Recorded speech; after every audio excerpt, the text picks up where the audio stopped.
सहना भवतु सहनौ भुनक्तु सह वीर्यं करवावहै तेजस्विनावधीतमस्तु मा विद्विषावहै। ओम शांति शांति शांति। समस्त जन कल्याणे निरतं करुणामयं नमामि चिन्मयं देवं सद्गुरुं ब्रह्म विद्वं।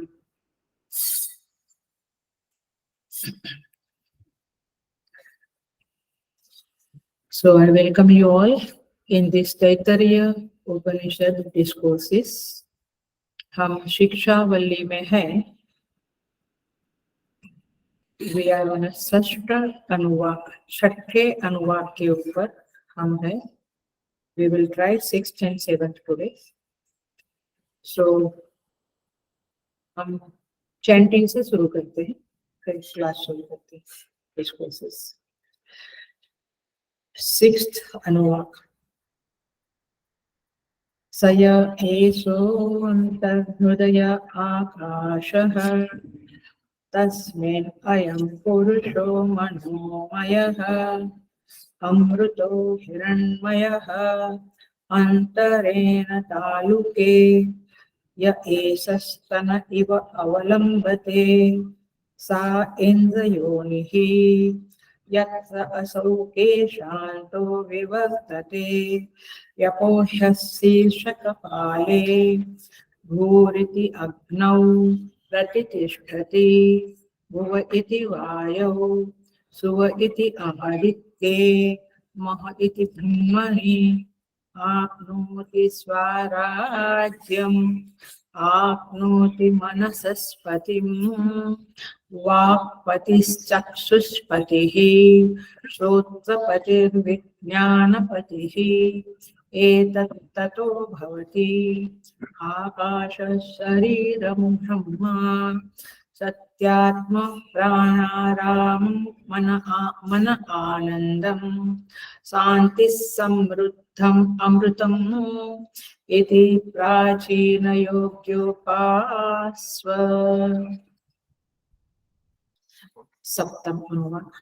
पृथिव्यन्तरिक्षं द्यौ दिशो अवान्तरदिशाः अग्निर्वायुः आदित्यश्चन्द्रमा नक्षत्राणि आप ओषधयो वनस्पतय आकाश आत्मा इति अधिभूतम् अथ अध्यात्मं प्राणो व्यानोपान उदानः समानः चक्षुश्रोत्रं मनो वाक्त्वक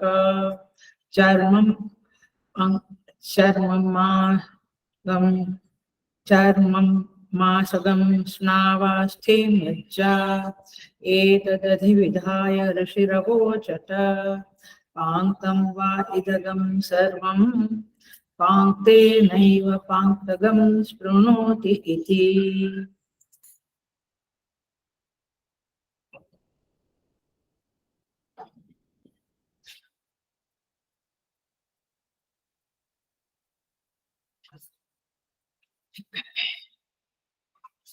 So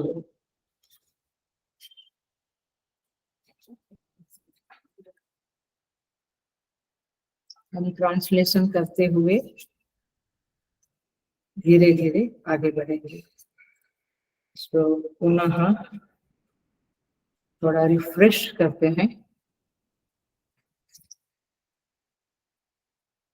तैत्तरीय उपनिषद की शिक्षावल्ली में 12 अनुवाक है, 12 अनुवाक है। प्रथम अनुवाक शांति मंत्र के रूप में है, दूसरा शिक्षा के उपदेश के रूप में है अर्थात उच्चारण विधि के रूप में है, तीसरा अनुवाक संहिता उपनिषद माने प्राणोपासना के बारे में है, चौथे अनुवाक में ऋषि मेधा की कामना करते हैं और फिर स्वास्थ्य, धन वैभव, यश इत्यादि की कामनाएं करते हैं और फिर उस समृद्धि और धन को धर्म के उपयोग में लाना चाहते हैं और उनकी बुद्धि अंतःकरण से पुकारती है, मैंने बुद्धि परमात्मा को पुकारती है और भक्ति का चैप्टर शुरू होता है। माने चतुर्थ में अनुवाक में भक्ति भरी हुई है। फिर क्या कहते हैं, जब धीरे धीरे सब कुछ मिल गया, धन, यश, समृद्धि, स्वास्थ्य, मेधा, वैभव, सब कुछ मिल गया, फिर ऋषि कामना करते हैं, वो उस बिंदु पे पहुंचते हैं जहाँ पे उनके उद्गार निकलते हैं कि अब हे प्रभु, मैं आप में विसर्जित हो जाना चाहता हूँ। I want to get absorbed in you. मैं आप में समा जाना चाहता हूँ, आप मुझ में समा जाइए और मैं आप में समा जाऊं। इस प्रकार से अपने अहम का विसर्जन करना चाहते हैं। उसके बाद ये चौथा अनुवाक बहुत ही सुंदर अनुवाक है, जिसको हमने बहुत अच्छी तरह से समझा था। अद्भुत भक्ति के साथ समाप्त होता है। पंचम अनुवाक में 4 प्रकार की व्याहृतियां बताई है। कुछ याद है? कुछ भी याद है? पता है? जिसका मैंने चार्ट देने को बोला था, आज कल में तैयार हो जाएगा, मैं भेजती हूँ, फॉरवर्ड करती हूँ। जहाँ पे भू, भुवः, सुवः, महः, ये 4 व्याहृति है। व्याहृति शब्द याद है ना? विशेष आहरण, व्याहृति माने आहरण, हरण माने खींच के ले जा। हरण शब्द पता है आपको, रुक्मिणी हरण, अपहरण। आहरण माने खींच के लाना, खींचकर अपने चित्त में लाना, उसे आहरण कहेंगे। और व्याहरण माने विशेष प्रकारेण आहरण, माने जो शब्द है अथवा अक्षर है भू, भू माने पृथ्वी। सो उस भू शब्द का जो अर्थ है, वह शब्द उस अर्थ को हमारे चित्त में आरोहित करता है, आरूढ़ करता है, ब्रिंग्स इट। चलो, आरूढ़ माने ब्रिंग्स। कमल बोला, आपके चित्त में क्या आरूढ़ हुआ? कमल का फूल, अर्थ, उसको अर्थ बोलेंगे, वस्तु। कमल नाम की जो वस्तु है वो आपके चित्त में कैसे आरूढ़ हुई? जब मैंने बोला कमल। ऐसे भू शब्द अलग अलग तरह से यहाँ व्याहृति बताई है, 4 प्रकार की व्याहृतियां बताई है। तो भू शब्द पृथ्वी, अग्नि, वेद और प्राण, इस तरह से सबको अपने चित्त में आरूढ़ करती है। ऋषि कहते हैं इस तरह से भुव, सुव, मह। ऋषि कहते हैं कि आप इस उपासना को करके फिर इस जगत को चित्त में आरूढ़ करिए। क्यों? क्योंकि हमारे चित्त में बहुत छोटा सा संकीर्ण जगत बसा है। आप अपने चित्त को व्यापक करो, उसको बृहत करो, मतलब कि ऑल परवेडिंग करो। चित्त में छोटी छोटी 4 वस्तुएं बैठी है, उसको हटाओ। क्यों चित्त को व्यापक करना है? चित्त को व्यापक इसलिए करना है कि वह शुद्ध बने। संकीर्ण चित्त मलिन रहता है, छोटी छोटी 4-5 बातें चलती रहती। व्यापक चित्त शुद्ध बनता है। तो चित्त को व्यापक करे, शुद्ध करे, मलिनता को हटावे, राग द्वेष को हटावे। इसीलिए ये उपासना का प्रकरण चल रहा है, क्योंकि आगे ब्रह्मानंद वल्ली आएगी जो केवल ब्रह्म के विषय में है। सो अंतःकरण निर्मल बने, इसके लिए व्याहृतियों के बारे में श्रुति माता कहती है। इस तरह से 5वें अनुवाक में 4 प्रकार की व्याहृति बताई है, जिसमें मूल बात ये बताई है, ध्यान से सुनना। प्रभु जो है वो समूची सृष्टि के अंगी है और समूची सृष्टि प्रभु के अंग है। ये मूल सिद्धांत है उपासना का। उपासना माने एक हुआ निकृष्ट में उत्कृष्ट की भावना, ये पता है आपको। शालिग्राम में विष्णु की, शालिग्राम एक पत्थर, विष्णु की भावना, ये एक सिद्धांत है। दूसरा मैंने बहुत बार बोला है, तद जपः तदर्थ भावना, उसका जप करो, उसके नाम का जप करो और उस नाम का जो अर्थ है उसे चित्त में आरूढ़ करो। ये हुआ आपका साधना, उपासना। तीसरी बात कही है बहुत बार, फिर से कहती हूँ यहाँ पे, इस व्याहृतियों के द्वारा जो श्रुति माता कहना चाहती है वह यह है कि ये जो भू भुव सुवह महः, इसके द्वारा जो अर्थ श्रुति माता ने बताया है उस अर्थ को भू भुव सुवह मह बोलते हुए, चैंट करते हुए उसे अपने चित्त में आरूढ़ करो। नहीं तो आप गायत्री मंत्र बोलते भू भुव स्व तत्सवितुर्वरेण्यम, चित्त में कुछ आता नहीं है ज्यादा करके। मैक्सिमम सूर्य देवता आते होंगे, बट वो एक सूर्य मंत्र है करके सूर्य देवता। यहाँ पे भू, स्तुति माता कहती है पृथ्वी का ख्याल करो, भुवः अंतरिक्ष, सुवः द्युलोक ऊपर के लोग, मह ब्रह्म। तो इस तरह से श्रुति जो कहती है वैसे उसका अर्थ चित्त में आरूढ़ करने से धीरे धीरे धीरे धीरे चित्त व्यापक होता है। माने चित्त में बड़ी चीजें भरती है ना, छोटी छोटी नहीं भरती है। तो फिर धीरे धीरे आप उस ब्रह्म तक पहुंच जाते हैं। माने सारी सृष्टि उस प्रभु के अंग है। तो हर एक अंग का विचार करते करते आप कहाँ पहुंचेंगे? अंगी के पास पहुंच जाएंगे। मैं माने कोई भी चरण का विचार करे, उसका ध्यान करे, फिर बांसुरी का, फिर भगवान के गले में हार का, धीरे धीरे फिर कहाँ पहुंचेंगे आप? पूरे भगवान के पास पहुंच जाएंगे, है ना। तो अंग का विचार, अंग का ध्यान करते हुए, अंग की पूजा अर्चना करते हुए आप वास्तव में अंगी की ही पूजा करते हैं। अंग की पूजा अंगी की पूजा है, ये सिद्धांत भी बहुत बार बताया है। जैसे गुरुदेव के कपोल के ऊपर हम चंदन लगाते, कुमकुम लगाते, किसको लगाते? कपाल को नहीं लगाते हैं, चरण को नहीं लगाते, किसको लगाते? गुरुदेव को लगाते। तो अंगी, आप अंगी को करना चाहते हैं, बट आपको करना कहाँ पड़ेगा? अंग के साथ करना पड़ेगा। ऐसे आप परमात्मा को पाना चाहते हैं, उनको पूजा अर्चना करते हैं, तो जगत भी आपके लिए क्या होना है? पूज्य, सेव्य। आप परमेश्वर की सेवा करना चाहते हैं तो पहले आपको किसकी सेवा करनी पड़ेगी? उसके अंग की, माने जगत की। आया ख्याल में? इस तरह से ये अंग अंगी भाव को समझना है। तो सारी सृष्टि उस परमेश्वर का अंग है। और एक बात और बताई थी, वो मैं बताती हूँ, फिर हम मंत्र में प्रवेश करेंगे। तो सारी सृष्टि जो है, माने चलो पहले एग्जांपल, आपका शरीर किससे पुष्ट होता है? अंदर बैठा है अंगी, उससे ही पुष्ट होता है ना।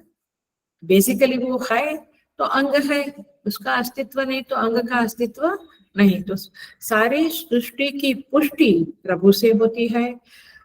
सारा जगत परमात्मा की शक्ति से चलता है। इस तरह से यहाँ पे अंग अंगी भाव की दिव्य उपासनाओं के बारे में वर्णन चल रहा है। चल में ये उपासना के बारे में वर्णन है। और ये उपासना का सबसे बड़ा सिद्धांत है कि अंग पुष्ट होते हैं अंगी से, और अंग अंगी के ऊपर निर्भर करता है। जगत किसके ऊपर निर्भर है? परमात्मा के ऊपर निर्भर है। और जगत जो कार्य करता है, कर्म चेष्टा करता है, वो किसके लिए करता है? प्रभु के लिए। लेकिन अब थोड़ा ध्यान से सुनना, लेकिन यदि यह जो जगत है, माने जगत के लोग, जगत के पदार्थ अपने लिए कर्म करना प्रारंभ करते हैं तो क्या होता है? जब स्वार्थी बन जाते हैं, अंगी के लिए सेवा करनी चाहिए क्योंकि अंगी से आपको पुष्टि मिलती है, तो आपको अंगी की कुछ प्रकार से सेवा करनी चाहिए। लेकिन यदि ये अंग, मैंने पीपल और एवरीथिंग स्वार्थी बनती है तो उसे कहते हैं सृष्टि को कैंसर लगा। क्योंकि कैंसर की क्या समझ है?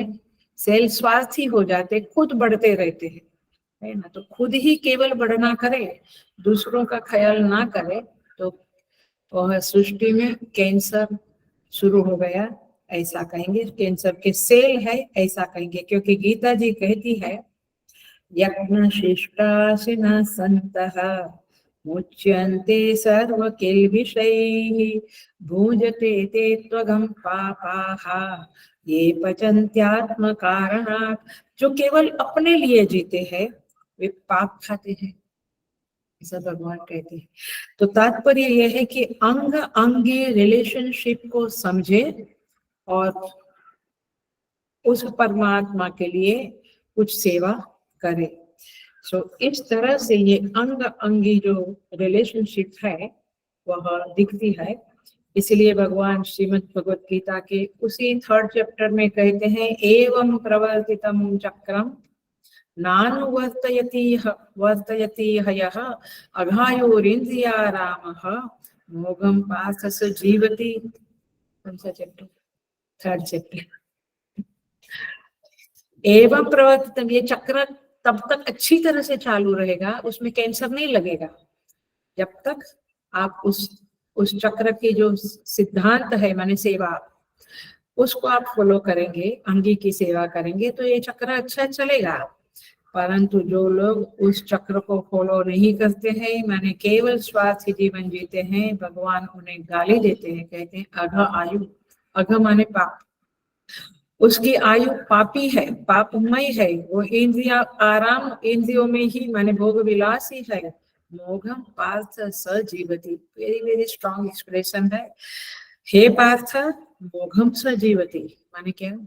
मोघम माने आप कहते हैं ना अमोघ बाण, राम जी का अमोघ बाण, तो मोघ माने, मोघ माने व्यर्थ, अमोघ माने कभी वो बाण फुकट नहीं जाएगा, आया वो जहाँ पे लक्ष्य है वहां पे जाकर रहेगा। तो मोघम पार्थ स जीवति माने उसका जीना व्यर्थ है। सो इस तरह से अंग अंगी भाव की उपासना करनी है कि प्रभु हमारे अंग है, हम उनके अंगी है। प्रभु हमारे अंगी है, हम उनके अंग है, इसलिए हम अंगी की सेवा करें। उसी को थोड़ा सा आगे बढ़ाते हैं, क्योंकि आपको ऐसा लगेगा ये हमें क्या जानना है, बट ये जानना ये है कि इस दिव्याहुति की उपासना से क्या है। आप उपासना से चित्त को व्यापक करें और फिर जब आपका चित्त व्यापक शुद्ध होगा तो आपसे सेवा होगी। अशुद्ध चित्त न उपासना कर सकता है न सेवा कर सकता है। और इसीलिए ये जो अंगी है, जो परमात्मा है, ऐसे ही बिगिनिंग में हम परिवार के को हम अंगी कहे और हम उनके अंग है, संस्था को हम अंगी कहे और हम उनके अंग है, सरकार को, देश को हम अंगी कहे और हम उनके अंग है। तो क्या होता है, देश सेवा करो, परिवार सेवा करो, संस्था में रिलीजियस ऑर्गेनाइजेशन, कंपनी, आपकी ऑफिस, जहां पर भी आपको सेवा करना चाहिए और तब आप पुष्ट होंगे। तो आपको पुष्टि चाहिए तो अंगी की सेवा करें। सो इस तरह से ये भक्ति तत्व है और भक्ति में ही ये सेवा तत्व है।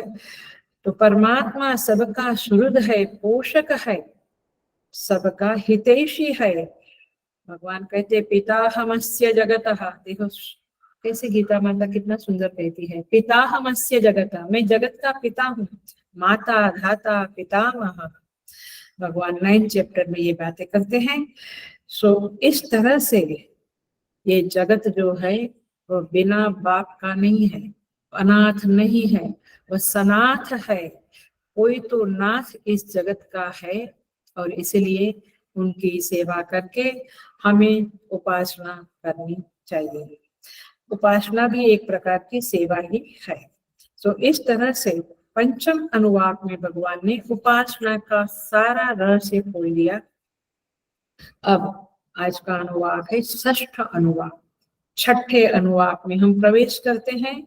यहाँ पे आप देखेंगे, यहाँ पे उपासना से थोड़ा सा हटकर श्रुति माता ये पातंजल योग सूत्र के जो ध्यान धारणा समाधि इत्यादि है उसके ऊपर थोड़ा फोकस करती है। माने ध्यान योग के संदर्भ में यह षष्ठ अनुवाक है, मेडिटेशन।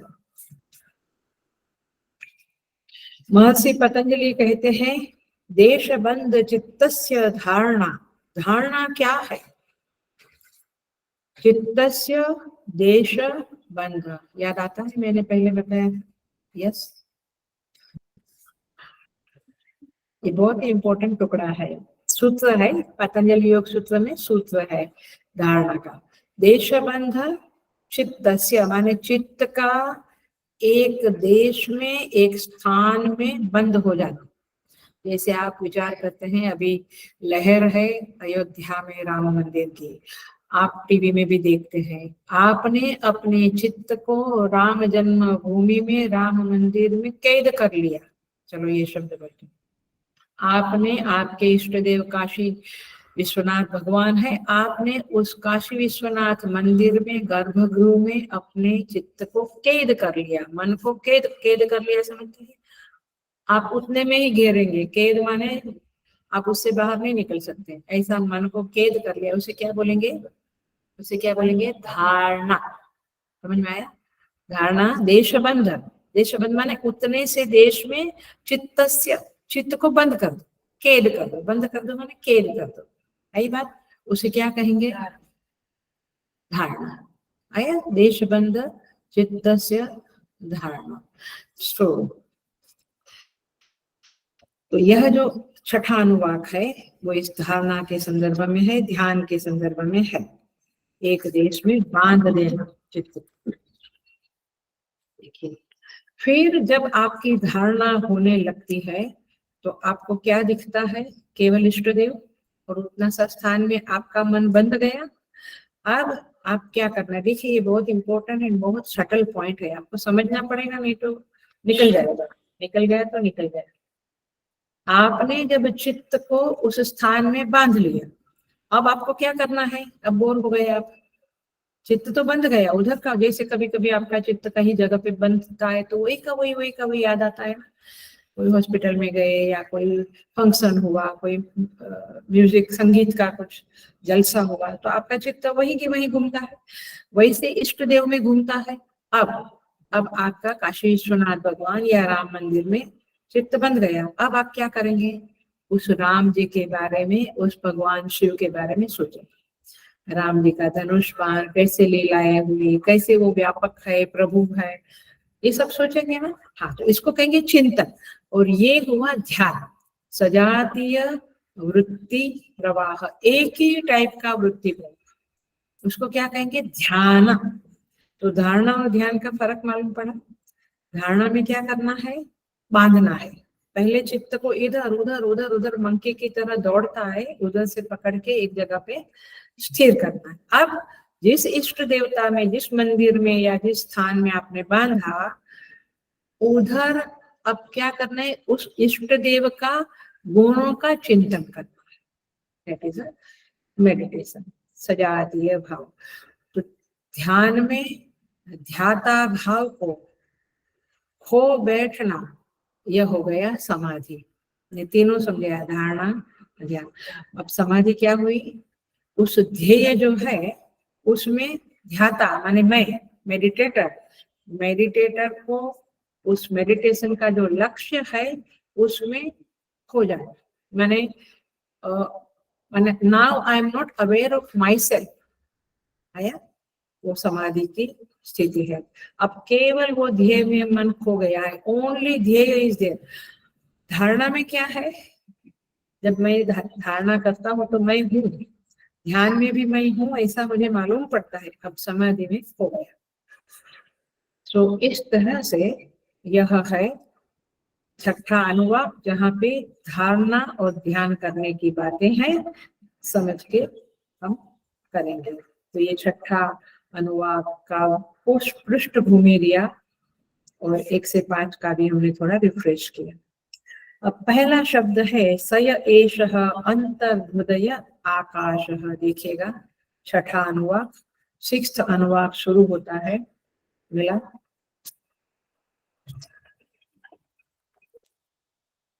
स यह, स माने वह माने जिसके बारे में, जिस ब्रह्म सगुण ब्रह्म के बारे में बातें चलती है वह। यह माने जो, वह जो है, वह एषः अंतर्हृदय आकाशः, वह हृदय के भीतर, अंतर्हृदय माने हृदय के अंदर, हृदय के भीतर, आकाशः जो आकाश है, अपनी बात अपने हृदय के भीतर, अंत हृदय माने हृदय के अंदर जो आकाश है, तस्मिन् अयम पुरुषो मनोमयः। मैं पूरा ट्रांसलेशन नहीं करती हूँ, एक एक वाक्य का करते हुए आगे बढ़ेंगे। तस्मिन् माने उस हृदयाकाश में, विजुअलाइज हो रहा है, उस हृदयाकाश में अयम पुरुषः मनोमयः अमृतः हिरण्मयः, मनोमयः अमृतः हिरण्मयः माने यह हिरण्मय प्रकाश स्वरूप, सुवर्ण, हिरण्य माने सुवर्ण, सुवर्ण माने प्रकाश स्वरूप, यह विशुद्ध प्रकाश स्वरूप, अमृत माने अविनाशी, मनोमयः माने मनोमयः, पुरुषः वह पुरुष, वह परमेश्वर रहता है। तस्मिन्, तस्मिन् माने उसमें, किसमें, हृदयाकाश के अंदर वह पुरुष रहता है। देखिए इसको ऐसे भी कहते हैं श्रुति में, अंगुष्ठ मात्र परिमाण। सुना ये शब्द, अंगुष्ठ माने अपना अंगूठा है, अंगुष्ठ मात्र परिमाण, परिमाण माने उतने माप का। ये ध्यान धारणा वाले लोगों को समझेगा। सो ऐसा वह पुरुष वहां पे, उसे अंतर्यामी भी कह सकते हैं आप, अंतर्यामी परम पुरुष परमेश्वर वहां पे विराजमान है। और हलो, इसका अर्थ यह हुआ, ये पकड़ लेना बात को, वहीं पे उसका साक्षात्कार होता है। Realisation doesn't happen outside, it happens inside. वहीं उनका साक्षात्कार होता है, इसीलिए उन्हें पाने के लिए कहीं और जगहों में भटकना नहीं पड़ता है, कहीं जाना नहीं पड़ता है, वो यहीं। कबीर कहते हैं ना, सोवत जागत पड़े उठाने, कहत कबीर हम वही ठिकाने। जो साधक ऊंचा साधक है, अच्छा साधक है, परिपक्व साधक है, उसकी चित्त वृत्ति उस अंगुष्ठमान परिमाण वाले अंतर्यामी परमेश्वर को वहीं पे दर्शन करती रहती है। उसकी वृत्ति उस अंगुष्ठ मात्र परिमाण वाले परमात्मा से हटती नहीं है।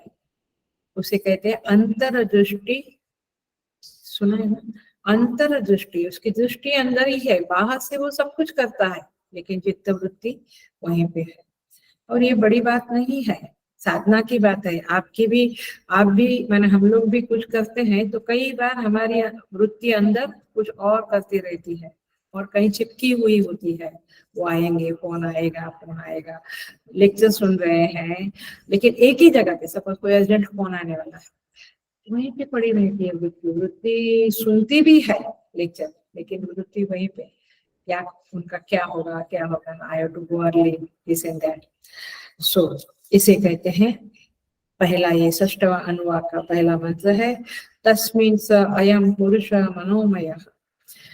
इसीलिए यहाँ पे धारणा, ध्यान, समाधि, ये जो अष्टांग है, पातंजल योग सूत्र में अष्टांग बताया है, यम नियम करके, यम नियम प्रत्याहार, धारणा, ध्यान, समाधि, प्राणायाम।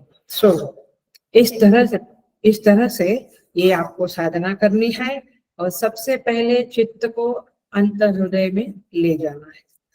अब पांचवें अनुवाक में संहिता के द्वारा, व्याहृतियों के द्वारा जिस अंगी को बताया था, उस अंगी से मिलने की यही जगह है। अब समझा? अंगी शब्द बोलने से ये सारा जगत अंग बोला, तो अंगी बोलने से कोई और बाहर चित्त वृत्ति गई। Is that right? ऐसा ही होता है। अब ये वाक्य बोल के मैं आपको अंदर ले जाती हूँ।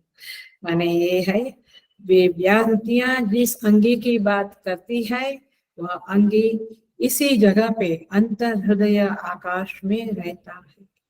ये बात आप याद रखें। अंग हमें बाहर दिखता है, वो दक्षिणामूर्ति पढ़ लेना अथवा रिकॉर्डिंग होगा, सुन लेना।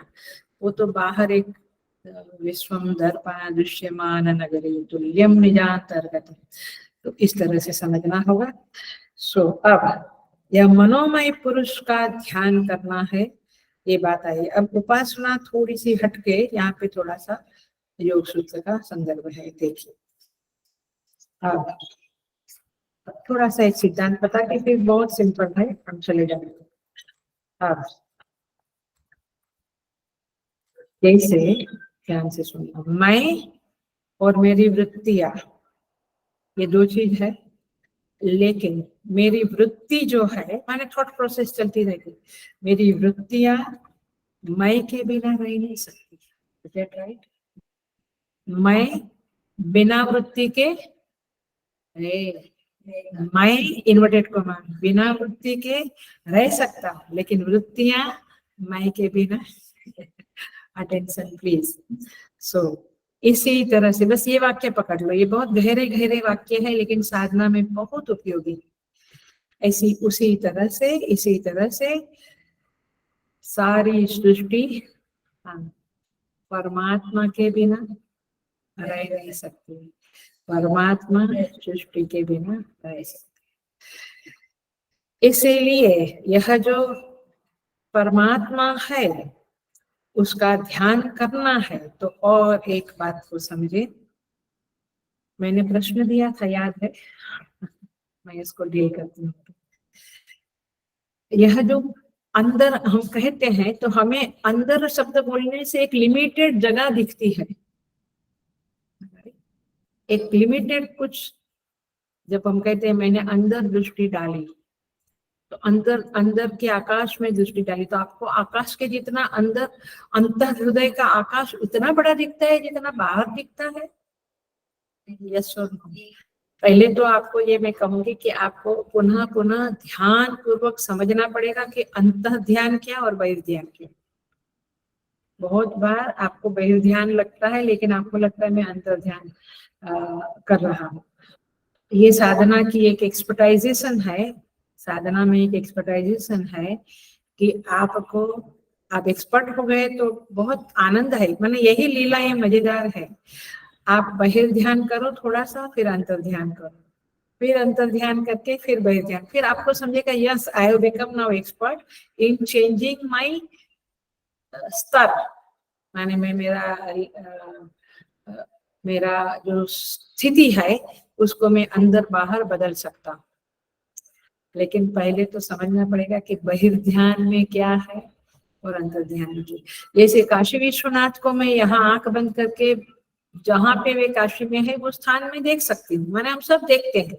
आंख बंद किया तो जैसे आपको आपका बच्चा दिखता है, वैसे वो दिखते हैं, वो बहिर्ध्यान है। लेकिन उसको अंतर ध्यान में बदलना, ये एक कला है, ये एक मेडिटेशन की कहो कि ऊंचाई है। सो ये आपको करना पड़ेगा, बट हमें बाहर ध्यान नहीं करना है। इस श्लोक में, इस मंत्र में हमें अंदर ध्यान करना है।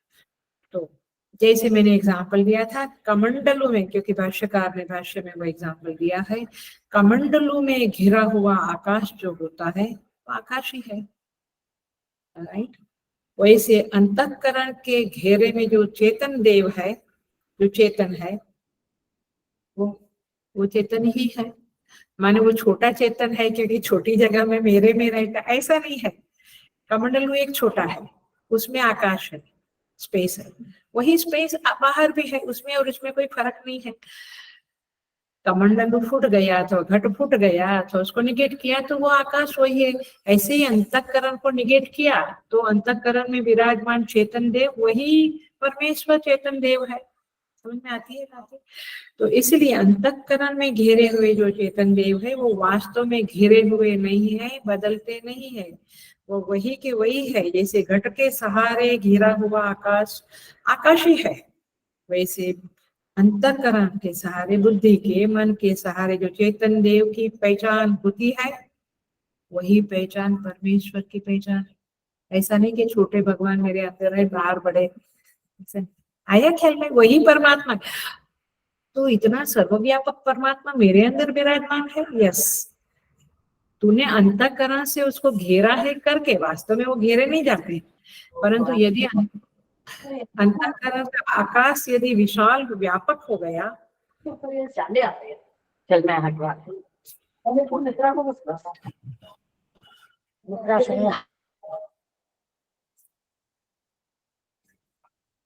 तो फिर आपको समझेगा कि वो देव जो मेरे अंदर है वही परमेश्वर है। और इसीलिए देखा जाता है साधकों में, जैसे जैसे साधना बढ़ती है, ये बिल्कुल कन्विक्शन से बोलती हूँ और महापुरुषों का भी यही वचन है, जैसे जैसे साधना बढ़ती है अंतराकाश विशाल विशाल व्यापक व्यापक होता जाता है। ये अनुभव आपको करना है। ये साधना में आगे बढ़ेंगे तो समझेगा। इस तरह से ये ध्यान की धारा है। चौथे पांचवें अनुवाद में भक्ति की धारा थी, अभी ध्यान की धारा है। इस मनोमय पुरुष को ध्यान का विषय बनाकर आप आगे बढ़िए, ये यहाँ पे संदेश है। हम आगे बढ़ते हैं। फिर कहती है श्रुति माता, देखो भाष्य देखो, मंत्र देखो, अंतरेण तालुके। अंतरेण तालुके माने दोनों तालुओं के बीच में, तालु समझता है ना, अंदर, दोनों तालुओं के बीच में यह ऐसा स्तन इव अवलंबते, यह स्तन की तरह, ब्रेस्ट की तरह एक कुछ है जो लटक रहा है। हम कहते हैं ना टॉन्सिल के समय या ऐसे बोलते हैं, एक कुछ लटक रहा है। सा इंद्रिय योनि ही, वह सा इंद्रिय योनि ही, इंद्रिय योनि ही, वह परमात्मा को प्राप्त करने का द्वार है। अभी आपको कुछ नहीं समझेगा, बट की थोड़ा धैर्य रखें। यत्स असौ केशांतो विवर्तते, केशांत माने ब्रह्मरंध्र। यहाँ पे हमारा जो कहते हैं ना ब्रह्मरंध्र तोड़कर वो प्राण चला गया, हाँ ऊपर का था। केशों का जो मूल स्थान है जहां से केश निकलते हैं वो ब्रह्मरंध्र स्थित है। कहाँ पे? उस माथे के ऊपर, माने यहाँ पे कहते हैं व्यपोह शीर्ष कपाले, उस सिर के दोनों कपालों को भेदन करके। अभी केवल हम ट्रांसलेशन पढ़ते हैं, फिर मैं पूरा वाक्य करती हूँ। बस कपाले तक हम देखते हैं। ओके, अब देखो कैसे। माने मूल बात चल रही है, ध्यान करते करते सुषुम्ना नाड़ी जब हृदय देश के निकलकर ऊपर की ओर जाती है तो वह दोनों तालुओं के बीच में जो एक स्तन के जैसा एक लटकता है, एक अंग है, उस लटकते हुए अंग के क्रॉस करके, उसको अंदर से क्रॉस करके शीर्ष कपाले व्यपोह, ये कपाल जो है हमारा जो मस्तक है, हम कहते हैं ना जब ले जाते हैं वहां पे तो फोड़ते हैं मस्तक को, लकड़ी से ये करते हैं, तो ये शीर्ष कपाल है, कपाल को फोड़ते हैं वे लोग। तो उस कपाल को भेदन करते हुए ब्रह्मरंध्र से वो निकल जाते हैं। This is the whole process यहाँ पे बताया है। देखो तो यहाँ पे कहते हैं उसके भी भीतर, माने वो जो स्तन इव अवलंबते, जो एक माउस पिंड है, चलो उसको माउस पिंड कहो, वहां से यह सुषुम्ना नाड़ी जो हृदय स्थान से निकली हुई वो वहां से निकलकर ब्रह्मरंध्र तक जाती है और फिर दोनों कपालों का भेदन करते हुए वह इंद्र योनि, वो परमात्मा की योनि है, परमात्मा के प्राप्ति का द्वार है, वो वहां से जीव निकल जाता है, वहां से जीव निकल जाता है। सो ये आपने सुना है ना, द्रोणाचार्य जी का हुआ इस तरह से, युद्ध में निकल गए, अपने आप से ध्यान में बैठकर वे निकल गए। सो इसको कहेंगे एक प्रोसेस है जीव को बाहर निकलने का। सो बट यहाँ पे क्या कहा है कि आप इस तरह से ध्यान करो, सुषुम्ना नाड़ी में इष्ट देव का ध्यान करते करते करते वह सुषुम्ना नाड़ी उदान वायु की सहाय से हृदय देश से निकलकर तालुओं के बीच में से जाकर वो मांस पिंड से उसका भेदन करके, कपाल का भेदन करके ब्रह्मरंध्र से निकल जाता है। सो देखिए यहाँ पे कहते हैं गीता जी में, आगे बढ़ते हैं हम थोड़ा। सो वहां से निकलकर फिर क्या होता है देखो, अब ब्रह्मरंध्र में जब जाती है तो फिर उसका क्या होता है, उसके बाद सुषुम्ना नाड़ी निकली, जीव निकला, फिर जीव का क्या होता है, किसके जीव की बात चल रही है, जो ध्यान करता, धारणा करता है। और पातंजल योग सूत्र के अनुसार ये नाड़ियों के ध्यान से आगे बढ़ता है, माने उपासना वाला मामला नहीं है यहाँ पे। सो अभी कहते हैं भू भू इति अग्नौ प्रतिष्ठति, कहते हैं अब अंतःकरण भू इति अग्नौ, देखना ये व्याहृति वाली बात है। भू माने अग्नि, उस अग्नि के अंदर वह जीव, वह जो साधक दया वो समा जाता है, माने अग्नि के साथ एकत्र हो जाता है, एकाकार होता है, तादात्म्य भाव को अनुभव करता है, तदाकार हो जाता है। और फिर क्या होता है, यह भू इति अग्नौ भुव इति वायौ, फिर वह आगे जाते हुए वायु के, माने वायु के अधिकार में आ जाता है और वायुमय बन जाता है, वायु के साथ तदाकार होता है, माने एक एक महाभूत के साथ वह तदाकार हो जाता है। माने पहले अग्नि के अभिमानी देवता के अधिकार में आता है, उनके साथ एक एकाकार होता है, तदाकार होता है, फिर वह वायु में स्थित होता है और फिर वायु से, फिर पृथ्वी से लेकर सूर्य लोक तक समस्त आकाश में जिसका अधिकार है, जो सर्वत्र विचरने वाली वायु की अभिमानी देवता है, उसके साथ वह एकाकार हो सकता है। भुव इति वायौ सुव इति आदित्य, फिर आदित्य माने जो आदित्य लोक है, सूर्य लोक है, वहां पे वह अपने आप को तदाकार करता है और उसके अधिकार में आते हैं, माने जीव को कैसे ले जाते हैं समझ में आता है। जैसे गीता जी में कहा है, अग्नि 8वें अध्याय में आएगा, अभी 7वां चल रहा है, 8वां नेक्स्ट टाइम पे आएगा थोड़े दिन के बाद। अग्निर्ज्योतिरः शुक्लः षण्मासा उत्तरायणं तत्र प्रयाता गच्छन्ति ब्रह्म ब्रह्मविदो जनाः। ये अग्नि ज्योति, अह माने दिन, शुक्ल माने शुक्ल पक्ष, उत्तरायण माने षण्मासा माने उत्तरायण दक्षिणायन, इस तरह से यह जीव एक एक जगह को काटता हुआ आगे बढ़ता है और फिर वहां से ब्रह्म तक पहुंचता है। Are you getting this point? You have to get identify with all this तत्व of the world, then you can, क्योंकि अंगों के साथ आपका आत्मीयता नहीं हुआ तो आप अंगी के बन नहीं सकते। मैं एक अंग को द्वेष करूं, एक अंग को राग करूं, तो आप ब्रह्म तक नहीं पहुंच सकते हैं। सारे अंग के साथ तादात्म्य भाव माने आत्मीय भाव करते हुए आप आगे बढ़ेंगे, तब आप ब्रह्म के साथ अंगी के साथ एक हो सकते हैं। आयुर्वेदिक, इसलिए हमें गीता जी क्यों बताती है राग द्वेष को हटाओ करके, राग द्वेष वियुक्त है ना, राग द्वेष से वियुक्त हो जाओ, तब जाके आप पूरे अंगों के साथ परमात्मा के सारी सृष्टि के अंगों के साथ एक होंगे, तदाकार होंगे, और फिर वे अपने अधिकार में माने अपने साथ आपको तदाकार करेंगे। सो इस तरह से फिर वो साधक क्या बोलेगा, अग्नि अहम, वायु अहम, मैं वायु हूँ, मैं अग्नि हूँ। राजा का बेटा क्या बोलेगा, ये राज्य मेरा है, बोलेगा। अपन भले उनके के अंग है, पर जब आप उनके साथ एक होते हैं तो हम बोलते हैं। तो इस तरह से यहाँ पे बताया गया है।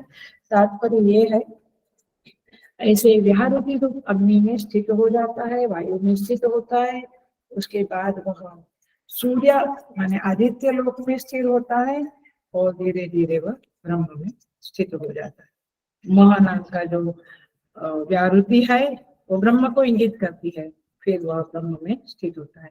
इस तरह से यहाँ पे साधना क्या करनी है, जो आप बाहर काशी विश्वनाथ देखते थे या अंतर आकाश में काशी विश्वनाथ भगवान को देख रहे थे, अब यहाँ पे क्या करना है, यहाँ पे वो उपासना नहीं है इष्ट देव की, यहाँ पे क्या है, सप्त चक्र की माने चक्रों की उपासना है, नाड़ियों की उपासना है, कुंडलिनी उपासना है, और सुषुम्ना नाड़ी के द्वारा इस तरह से आगे बढ़ना है। ये पूरा योग सूत्र का चैप्टर है, हम उसमें नहीं जाएंगे, बट ये जो प्रोसेस बताई है उस प्रोसेस को हम देख रहे हैं।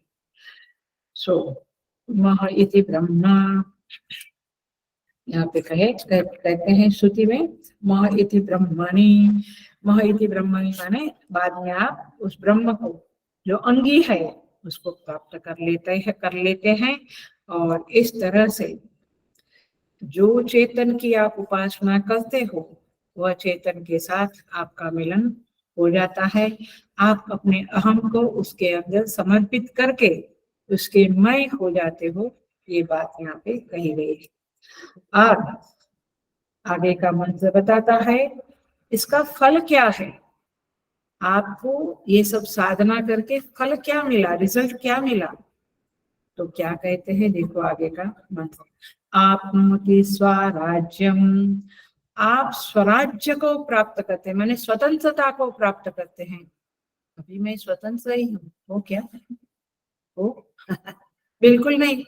मन में आई जेलसी, अरे हट जा यार, हटती है, रात भर सताती है।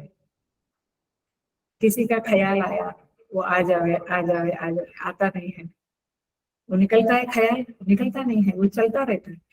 स्वतंत्र नहीं है, हम हर चीज से परतंत्र है, पराधीन है। आप तो पराधीनता माने ये समझते हो कि वाइफ खाना बनाएगी तब खाएंगे, अथवा वाइफ कहेगी हस्बैंड क्या पैसा लाएगा तब घर चलेगा, मैंने पराधीनता ही पराधीनता है चली हुई है। इसको खुश रखो, उसको खुश रखो, ये सब पराधीनता है। और हमें भी तो जरूरत है, व्यवहार जरूरत के आधार पे चलता है। आपनोति स्वराज्यम, परम स्वातंत्र्य को प्राप्त करता है, किसी भी पराधीनता की गंध भी उसको स्पर्श नहीं कर सकती। आप सोचिए व्हाट ए वंडरफुल स्टेट, कितना खुशी का वो स्तर होगा। हम केवल क्या कहते हैं, आई एम इंडिपेंडेंट, बच्चे बोलते हैं ना, I am independent, I am not depending on parents और एनीबॉडी नाउ, मैं स्वतंत्र हूँ, ये घमंड है। आप कोई स्वतंत्र, आपका मन से आप कितने परतंत्र, तो घमंड होना उसके लिए एक क्या है, एक शर्त है। क्या शर्त है बोलेंगे कोई, घमंड होने के लिए एक शर्त है, माने आप घमंडी बनो, जैसे आप श्रीमंत बना तो शर्त है कि आपको मेहनत करनी है, बिजनेस करना है वगैरह। तो घमंड के लिए क्या शर्त है, एक नंबर का मूर्ख होना चाहिए। ये बात समझ में तो इसीलिए मैं इतना लंबा के बोलती, क्योंकि ये सब गलत फहमियां निकाल दे हम, कोई हम स्वतंत्र नहीं, सब एक दूसरे पे आधारित है, और ऐसे ही जगत चल रहा है। आपनोति स्वराज्यम, वो जो साधक है वो स्वतंत्र हो जाता है। आपनोति मनसस्पति, वह मनस्पति हो जाती है, अर्थात सारे मनों का पति होता है। Is the boss of all the minds. मतलब क्या हुआ, अब कहते हैं ना, हमको कोई ऐसे संत मिले थे, साधु मिले थे जो मन की बात जान लेते हैं, समझे, सारे मनों को वो जान लेता है, तो वो क्या बन गया, मनस्पति, यानी मन को जानने वाला, मन की बातों को जानने वाला, है ना। वो लिखते हैं ना पर्ची में फिर क्या चलता है आपके माइंड में। तो ये सब वनस्पति वाली बातें, माने ये शास्त्रीय बातें हैं, ये एक लेवल की बातें हैं, but yes they are, this is all described in the Upanishad. वाक्पति चक्षुष्पति, वह वाणी का पति हो गया, सबकी वाणी का पति हो गया, माने उसको, ज्ञानेश्वर महाराज का पता है ना आपको, एग्जाम्पल क्या हो, वो पाड़े को मुंह से वेद के मंत्र पढ़ाए थे, याद है, सुना है आपने, वो जो भैंसा होता है ना, इसको क्या, बफेलो, ज्ञानेश्वर महाराज ने उसके मुंह से वेद मंत्र पढ़ाए थे, याद है ये कथा। और ये कोई कथा नहीं है, ये हकीकत है, मुझे नहीं पता था। महाराष्ट्र के संत हो गए ज्ञानेश्वर महाराज, एकनाथ महाराज। तो ज्ञानेश्वर महाराज को लोगों ने परीक्षा लिया, तो वो बोले कि वेद मंत्र, तो उन्होंने खुद वेद मंत्र तो बोल ही सकते थे, लेकिन वो उन्होंने उस भैंसे को, उस बफेलो को स्पर्श करके उसके मुख से वेद मंत्र बोलवाए। कितनी बड़ी बात है। क्या है यहाँ पे एग्जाम्पल, अभी के जमाने का भी मैंने इनडायरेक्टली हिंट दे दिया कि पर्ची बनाते हैं और सामने वाले का मालूम पड़ जाता है। तो मनस्पति, वाक्पति ज्ञानेश्वर महाराज, वाणी माने सारी वाणियों के वो पति, आपके मुंह से जो बुलवाना है वो बुलवाएंगे। कई बार संत लोग कहते हैं कि मैं नहीं बोलता, मेरे प्रभु मुझसे बुलवाते। एक ये सुपरफिशियल वाक्य भी है, बट एक वो मूर्ख नहीं, माने उनको कुछ नहीं मालूम है, बट वो व्यासपीठ पे बैठते हैं तो वो सरस्वती बुलवाने लगती है, वाग्देवी। ऐसे यहाँ पे कहते हैं कि ये साधक ऐसा महान हो जाता है, इसलिए उपनिषद पढ़े फिर कमेंट करे। कहीं पर भी किसी के ऊपर भी कमेंट धड़ाधड़ करते हैं लोग, लेकिन शास्त्र पढ़ो, ये सिद्धि मिलती है। जो पातंजल योग सूत्र के अनुसार ये शीर्ष कपोले ब्रह्मरंध्र वगैरह तक पहुंचते हैं, ये सिद्धियां मिलती है। तो वाक्पति चक्षुष्पति ही सशेषा पुरुष, ये परमात्मा के बारे में है, वैसा साधु संत के बारे में भी है। वो संत, वो साधक जो आगे बढ़ा हुआ है, वो सभी की आंखों से वह देखता है, माने उसको सब कुछ दिख जाता है। आपको दूरबीन से कुछ हद तक दिखता है, उसको सारी दुनिया का सब कुछ दिख जाता है। चक्षुष्पति, सारे चक्षु का वो पति हो गया। अब मैं घटस्फोट करने जा रही हूँ। आप बोलेंगे ऐसा क्या होगा, कैसे होगा? इसे कहते हैं, ध्यान से सुन लेना, हेलो, इसे कहते हैं वह साधक समष्टि सूक्ष्म शरीर के साथ एक हो गया। कौन है समष्टि सूक्ष्म शरीर? क्या नाम है उसका? हिरण्यगर्भ।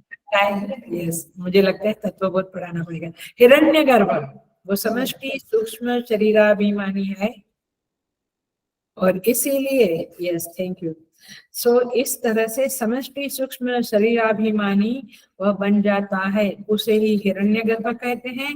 और उसी को ये सारे टाइटल लगते हैं, क्या?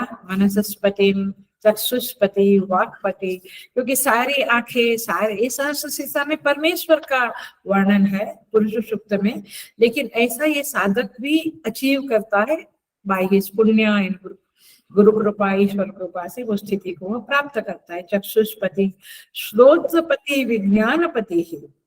श्रोत्रपति माने सारे कान उसके हैं, मतलब क्या हुआ, सब कुछ सुन सकता है। श्रोत्र, पहले के समय में कहते थे ना, ऋषि ने इधर सोचा उसको सुनाई दिया। तो ऋषि लोग ये मोबाइल नहीं वापरते थे, उनका स्पेशल इंटरनल मोबाइल था, वो जब वो वहां से वहां मैसेज चले जाते थे। तो ये सारी बातें कोई फालतू की नहीं है अथवा काल्पनिक नहीं है, श्रुति माता स्वयं कहती है कि ये ऐसा, ये बहुत इंपॉर्टेंट श्लोक है, वैसे देखा जाए तो इंपॉर्टेंट मंत्र है, क्योंकि आपको मालूम पड़ेगा कि जगत में ऐसे साधक है, ऐसे संत लोग है, महापुरुष लोग है, जिसको ये सब कुछ प्राप्त होता है। और हमें देखे हुए भी है, माने एटलीस्ट हमारे जीवन में तो आए हैं ऐसे ही। सो सूक्तपति विज्ञान पति ही, तो वह सारे विज्ञान का स्वामी हो जाता है, सारे शब्दों का माने कानों का सूत्र का स्वामी हो जाता है।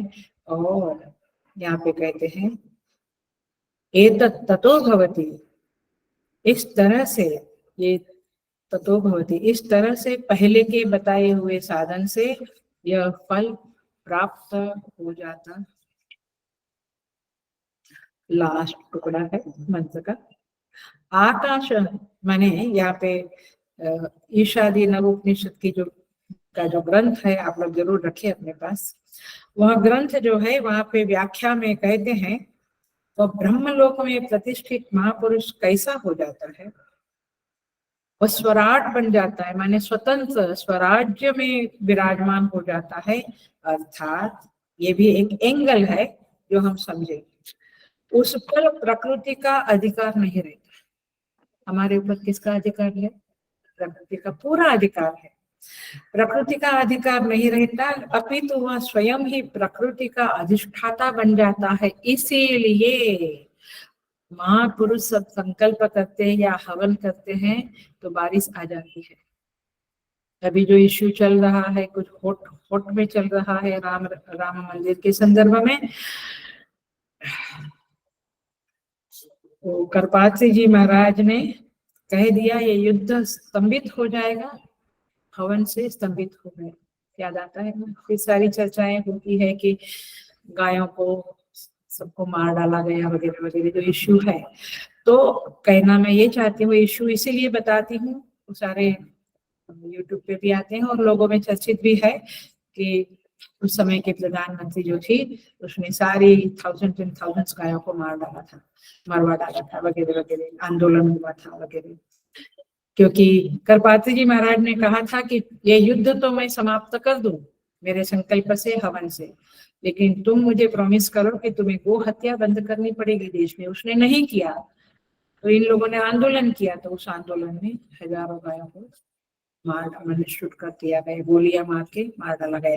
तो पॉइंट ये है कि यस, आप प्रकृति के अधिष्ठाता बन जाते हो, आप बारिश रुका सकते हो, आप सुनामी रुका सकते हो और आप युद्ध रुका सकते हो। और इस तरह से आपके अंदर एक शक्ति आ जाती है। सो यहाँ पे वाणी, मन, चक्षु, श्रोत्र आदि समस्त इंद्रियां और देवताओं का और विज्ञान स्वरूप बुद्धि का भी वह स्वामी हो जाता है। उसकी बुद्धि अब परमात्मा ही उसको डायरेक्ट करते हैं, अर्थात ये सब कुछ उसके अधीन हो जाता है। वो दूसरों की बुद्धि को भी चला लेता है। रावण को कौन बुद्धि दिया ऐसे गलत काम करने का? परमात्मा दिया, क्योंकि उसने बहुत पाप बढ़ गए तो बुद्धि भी फिर इस तरह से यहाँ पे कहते हैं स्वोत्पत्ति विज्ञानपति है। अब अंतिम टुकड़ा है आकाश शरीरम ब्रह्म। ओ, अब उसका शरीर माने ये शरीर नहीं हो जो दिखने वाला शरीर नहीं, अंत शरीर, वह स्वयं को निरंतर निराकार आकाश की तरह अनुभव करता है। How we experience ourselves with a limited body. आया, हम अपने को लिमिटेड शरीर के साथ आइडेंटिफाई करते हैं, वो अपने को निराकार अनुभव करता है। आकाश शरीर का अर्थ वही है, आकाश के सदृश शरीर वाला माने निराकार अनुभव करता है। सत्यात्म, सत्यात्म का अर्थ होता है उसका आचरण सत्य हो जाता है, वो जो करे वो सत्य है। जैसे सुप्रीम कोर्ट के जज को जस्टिस बोलते हैं, वैसे वेदों के इस महापुरुष को, वेदों में इस महापुरुष को सत्यात्मा कहते हैं। प्राण, वो प्राणों में आराम करता है और प्राण उसमें आराम करते हैं, मतलब कि ही इज ऑलवेज रिलैक्स। और मन आनंदम, अथवा प्राण शब्द को हिरण्यगर्भ लो तो वो हिरण्यगर्भ में अपने आप को विसर्जित महसूस करता है। मन आनंदम माने उसका मन आनंद में रहता है ऐसा नहीं, वह आनंद स्वरूप हो जाता है। मन ही आनंद रूप है उसका। शांति समृद्धम अमृतम, वह शांति से संपन्न हो जाता है, माने समृद्धि से संपन्न हो जाता है, माने उसके अंदर की शांति कभी चलायमान नहीं होती। अमृतम, अमृतम माने वो अविनाशी हो जाता है, उसे अपने अविनाशी पने का रियलाइजेशन हो जाता है। इति प्राचीन योग्य उपासस्व, देखिए कहते हैं हे प्राचीन योग्य उपासस्व, हे प्राचीन योग्य, ये शिष्य का नाम भी है, अथवा दूसरा अर्थ ईशादिन उपनिषद में दिया है, पहले से ही जिसमें ब्रह्म प्राप्ति की योग्यता हो, पहले जो ब्रह्म को प्राप्त करने के लिए जिसका अंतःकरण तैयार है, he is rich, he is matured enough to get a self realization, ऐसे व्यक्ति को क्या बोलते हैं? प्राचीन योग्य, अथवा ये उसका नाम भी हो सकता है, शिष्य का नाम भी हो सकता है। तो क्या कहते हैं? हे प्राचीन योग्य, इस ब्रह्म को, ऐसे इस ब्रह्म को जो आपको ये फल देता है, क्या वाक्पति, वनस्पति, चक्षुष्पति, उस ब्रह्म का तुम उपासना करो। माने परम विश्वास के साथ साधक को उस ब्रह्म की प्राप्ति के लिए उनके चिंतन और ध्यान में लग जाना चाहिए। यह उपदेश इस मंत्र से आपको मिलता है। आप कहेंगे हमें नहीं बनना है, हमें वनस्पति चक्षुष्पति कुछ नहीं बनना है, हम 2 रोटी खा के, खाना पीका खा के संतुष्ट है। 1 घंटा भजन किया, शाम को 1 घंटा सुबह किया, we are fine, why are you pushing us? लेकिन स्तुति माता दयालु है, हमें कहती है कि आप इस स्थिति को, क्योंकि पराधीनता तो दुख देती है, चलो वाक्पति वनस्पति नहीं बनना है, पराधीनता तो नहीं चाहिए। तो स्तुति माता कहती है आप इस पतंजल योग सूत्र के अनुसार नाड़ियों के संदर्भ में, चक्र के संदर्भ में, माने शरीर के अंदर इस तरह से आप उपासना कर सकते। एक है अंतराकाश में उपासना, एक है इस नाड़ियों के चक्रों का भेदन करते हुए साधना करना है, जो साधना करनी है, बट आप उस साधना में लग जाओ और इस तरह से इसकी उस ब्रह्म स्वरूप का उपासना करो। ऐसा यहाँ पे कहते हैं। ये ध्यान की महिमा बता रहे हैं, ध्यान का वैभव बता रहे हैं। इसलिए किसी के ऊपर कमेंट ना करें हम तो अच्छा है, क्योंकि कितने जन्मों में, किसने पिछले कितने जन्मों में क्या क्या साधना की होगी और क्या प्राप्त किया है, और हम कहते हैं ये तो दिखावा है, ये तो पब्लिक कोई गैदर करने का। तू कर ना यार, थोड़ा 4 पब्लिक तो कर, कोई तेरे पास आता भी नहीं बात करने तो खुद ही इधर उधर फोन करता रहता। Are you getting the point? इसीलिए हम अपने स्टेटस को समझे, और ये बड़े बड़े लोग जो जिन्होंने ये उपासनाएं की है, बहुत सारे हैं, मैं क्या बताऊं, आज तक कोई मुझे कहा नहीं, इसलिए नहीं तो बहुत सारी बायोग्राफीज है मेरे पास, किसी किसी को कभी कभी देती हूँ मैं, जहाँ पे अभी के ऐसे महापुरुषों ने, साधना किए हुए लोगों ने के बारे में बायोग्राफीज या ऑटोबायोग्राफीज लिखी हुई है। तो इस तरह से लोग, जो सामान्य लोग हैं, वो इस ध्यान उपासना की छाया को भी छू नहीं सकते हैं। क्या बताओ, सच बोल रही हूँ? उपासना की छाया को भी, ध्यान की छाया को भी छू नहीं सकते। They don't know the shadow of meditation.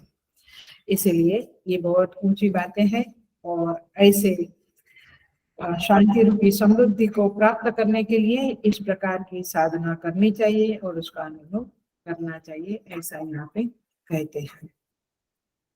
अब आगे का मंत्र थोड़ा सा देख लेते हैं। वैसे क्या बोलते हैं, ज्यादा है नहीं कि 8वें मंत्र, सप्तम मंत्र में, लेकिन देखते हैं। सप्तम मंत्र में इन शॉर्ट बताऊं तो पांक्त उपासना है। चलो उसको पांक्त उपासना कहो आप।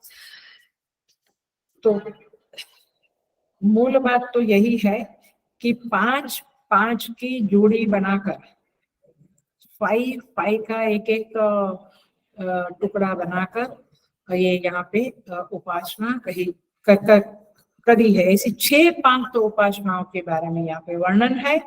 और इसका हम भाष्य से थोड़ा सा देखेंगे भाष्यकार क्या कहते हैं, क्योंकि मैं अंदर नहीं जाना चाहती हूँ, ये ऊपर से ही हम थोड़ा सा देख लेते हैं। सप्तम अनुवाक में पांक्त रूप से ब्रह्म की उपासना का वर्णन किया गया है। यहाँ पे कहते हैं, देखो, 5 की संख्या वाले जो पदार्थ है उसमें पंक्ति छंद भी 5 पदों वाला है, इसलिए 5 संख्या का योग होने से उसे पंक्ति छंद कहते हैं। और ये पंक्ति छंद क्या है? जो पहला है, देखो, पृथ्वी, देख ही लेते हैं जरा सा। पृथ्वी, अंतरिक्षम, ध्यौ, दिशो, अवांतर दिशः, ये 5 हुआ। पृथ्वी, फिर अंतरिक्ष, द्युलोक, दिशाएं, और अवांतर दिशा माने नैऋत्य, ईशान कोण, तो 5 हुआ। अब ये मूल बात समझ ले, ये 5 को आप ईश्वर के अंग के रूप में समझे। क्या कहते हैं? आपकी चित्तवृत्ति समस्त पृथ्वी, अंतरिक्ष, द्युलोक माने ऊपर के स्वर्ग लोक, दिशाएं और अंतर अवांतर दिशाएं, इन 5 की पंक्ति को याद करके वे परमात्मा के अंग है ऐसी उपासना करनी चाहिए, ताकि उस अंगों के जरिए, जिसके ये अंग है, उस अंगी को मुझे प्राप्त करना है, वह अंगी का ही मैं भी एक अंग हूँ, ऐसा सोचकर ये उपासनाएं करना। यहाँ पे कहते हैं कि वे प्रजापति को, भाष्यकार कहते हैं, वे प्रजापति को प्राप्त हो जाता है, माने हिरण्यगर्भ को, अंगी को, परमात्मा को प्राप्त हो जाता है। यहाँ पे देखो, ये पहला पंक्त है लोक पंक्त, हम शॉर्ट में देख लेते हैं। दूसरा पंक्त है देवता पंक्त। पहला कौन सा? लोक पंक्त, पृथ्वी, अंतरिक्ष, लोक है। दूसरा पंक्त कौन है? देवता। कौन कौन देवता है? देखो मंत्र में ही देखो, अग्नि, वायु, आदित्य, चंद्रमा, नक्षत्र। ठीक है, अग्नि, वायु, आदित्य, चंद्रमा, नक्षत्राणि। तीसरा है, ये दूसरा पंक्त देवता पंक्त हुआ। तीसरा पंक्त है अधिभूत पंक्त अथवा भूत पंक्त। वो क्या है? आप, आप माने जल, औषधि, वनस्पतयः, आकाश, आत्मा। आप इनका चिंतन करो, ताकि उस चिंतन के जरिए उस अंगी को पकड़ो, है। जैसे शालिग्राम के जरिए, देखो फिर से आ गई मैं, शालिग्राम के जरिए आप विष्णु को पकड़ते हैं, मैंने ध्यान करते हैं, वैसे इनके जरिए, इन अंगों, ये अंग है ना, आकाश, जल, वनस्पति, इनके जरिए आप उनका ध्यान करो, उनको चित्त में आरूढ़ करो। ये जो वाक्य बोलते हैं, वृक्ष को देखो और उसको भी देखो, तो उसको देखो माने अंगी को देखो। इस संदर्भ में, आज के क्लास के संदर्भ में अंगी को देखो, तो ये समझते हैं, ये उपासना, अगेन ये उपासना आ गई व्याहृति टाइप की। तो ये भूत पंक्त है। तो ये 3 में क्या हुआ? लोक पंक्त, देवता पंक्त माने अधिदेव पंक्त, और भूत माने अधिभूत पंक्त। अब क्या बचा? भूत, अधिदेव, अध्यात्म। तो देखो अभी यहाँ चौथा शुरू होता है, प्राण अथ अध्यात्मम, प्राण, व्यान, अपान, उदान, समान। अब यहाँ कहते हैं ये 5 जो है ये अधिभूत है। अधिभूत है, अधिभूत माने ये सब प्राण, अपान, व्यान, ये सब अध्यात्म है, सॉरी अध्यात्म है। चक्षु, श्रोत्र, मनो, वाक, त्वक माने आंख, कान, मन, वाणी और त्वचा। इसको आपको क्या कहना है? ये क्या है? अध्यात्म है। तो अध्यात्म पंक्त का वर्णन हो गया। इसे कहेंगे वायु पंक्त भी कहेंगे उसको, और फिर चक्षु इंद्रिय को इंद्रिय पंक्त कहेंगे, ये भाष्यकार ने कहा है। और छठा पंक्त है चर्म, मांस, अश्न, अस्थि, मज्जा। ये क्या है मालूम है? शरीर के अंदर की बात है, इसलिए अध्यात्म अध्यात्म अध्यात्म कहा है। बट इसको धातु पंक्त भी कहा जाता है। तो इस तरह से 3 बाहर के 3 अंदर के, एक अधिदेवता, अधिलोक और अधिभूत, 3 बाहर के माने बहिर्पांक्त और 3 अंतर पांक्त। ये पहला है प्राण अपान वगैरह, फिर चक्षु श्रोत्र इत्यादि, और तीसरा है चर्म मांस माने हमारे शरीर के अंदर का। तो इस तरह से ये विधान किया है कि आप बाह्य पंक्त का ध्यान करो, उपासना करो, अथवा अंतर पंक्त की उपासना करो। मूल बात यही है, आप अपने राग द्वेषात्मक जो सर्कल है उसे बाहर निकलो। That's the main thing. वो हम लोग उस राग द्वेष के सर्कल में ही गोल गोल गोल गोल घूमते रहते हैं। श्रुति माता कहती है बाहर निकलो, इनका ध्यान करो। लेकिन इनका ध्यान करते समय क्या सोचना है आपको? इसके अंगी को पकड़ना है। अंग का ध्यान करते हुए अंगी का ध्यान करो। अंग की पूजा करते हुए अंगी की पूजा करो। अंग की सेवा करते हुए, ये हॉस्पिटल में जाते हैं, एजुकेशन, धनदान करते हैं मंदिरों में, ये सब जो सेवाएं हैं तो क्या है? अंग की सेवाएं। बट क्यों? अंग की सेवा के जरिए अंग की सेवा के जरिए अंगी की सेवा करना, ये मकसद है, लक्ष्य वही है। अंग की सेवा में घुस जाना नहीं है। अंग की सेवा के जरिए अंगी को याद करना, सेवा करना है। सो इस तरह से यहाँ पे 6 पंक्त बताए गए हैं। और इस प्रकार फिर कहते हैं, देखो कैसे कहते हैं, एतत् अधिविधाय ऋषि अवोच। इस तरह से ऋषि ने ये पंक्त की कल्पना की और कहा, पांक्तम व इदगम सर्वम। ये मेन वाक्य, सब कुछ 5-5 है ऐसा ऋषि ने ढूंढ निकाला। मूल बात है कि इस तरह से इसको पकड़ के अंगी को याद करना, लक्ष्य को याद करना। तो पांक्तम व इदगम सर्वम, सब कुछ पंक्त ही है। और कहते हैं पंक्तेन एव पंक्तम स्पृणोति इति। स्पृणोति माने पुष्ट करना, पूर्ण करना। कहते हैं इस आध्यात्मिक पंक्त से ही उपासक बाह्य पंक्त को पूर्ण करता है। ये बहुत ही अंडरलाइन करने जैसा महान वाक्य है, जिसको हम अगले क्लास में समझेंगे। बट क्या कहते हैं? आध्यात्मिक पंक्त से बाहर के पंक्त को पूर्ण करता है, पुष्टि देता है। बाहर के पंक्त से आंतरिक आध्यात्मिक पंक्त को पुष्टि मिलती है, वैसा वर्षा है।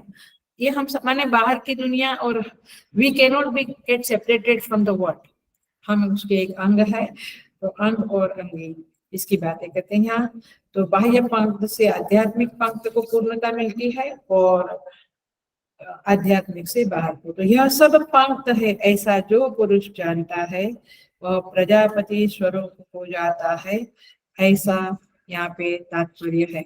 मूल बात फिर से कहती हूँ, मूल बात है आपको जो साधना अनुकूल हुए, कुंडलिनी योग की, चक्रों के ऊपर ध्यान करो, माने या नाड़ियों के संदर्भ में, प्राणायाम के संदर्भ में, आपको जो साधना, या अंतराकाश में विराजमान अंतर्यामी की साधना करो, बहिर ध्यान करो, जो करो, आपको मूलतः चित्त की संकीर्णता से बाहर आना है, चित्त को व्यापक, विशाल, शुद्ध, सूक्ष्म बनाना है, और उस चित्त में परमात्मा प्रकाशमान होता है।